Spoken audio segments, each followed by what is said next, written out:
Welcome back to Tucson RV Solar. Here you can see we've got the trailer out on site. And for some people you may recognize this. We did the full install on this Pace Arrow a little while back, but here we are again.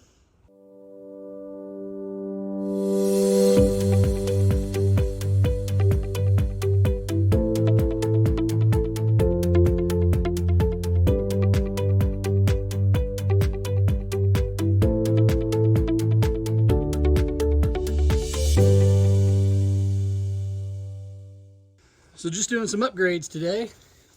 You can see these SOK batteries. We're going to add another set of two 12 volt 280 or 206 amp hour batteries. Remember, this is a 24 volt system. That's why you see these in series and then paralleled. So our negative cable is actually long enough. We're not going to have to make a new one there. So we'll put these in series to create another 24 volt battery bank and then parallel them up. We're also going to take care of the solar up on top, adding 2 more panels and then using his original panel to add another 600 watts or so. So adding that solar controller and then obviously another DC breaker for the solar wire. So as such, we're going to have to get into our links distributor.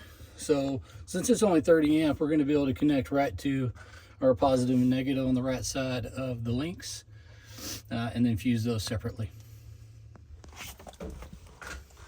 And then obviously I'm going to hook into the Servo GX, which is right there, so that we can get the monitoring and have both solar controllers show up on this touchscreen.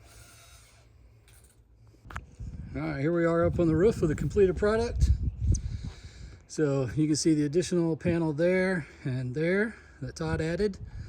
So we have his big original panel in series with one of those.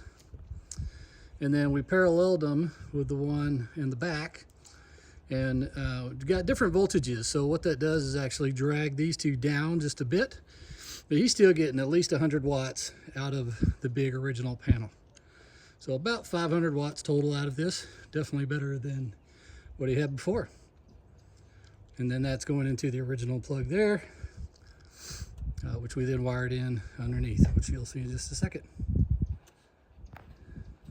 Here we are, all complete. We've got our additional 206 amp hours at 24 volts, which brings him to a total of 618 amp hours at 24 volts. Got his new solar controller and his breaker, which will protect the wires. And then that ran through into the other side, which then plugged into the Servo GX and is plugged into the links distributor. So with the exception of running the wires underneath and a little bit claustrophobic, it was actually a pretty simple add-on to give him an additional 500 or so watts.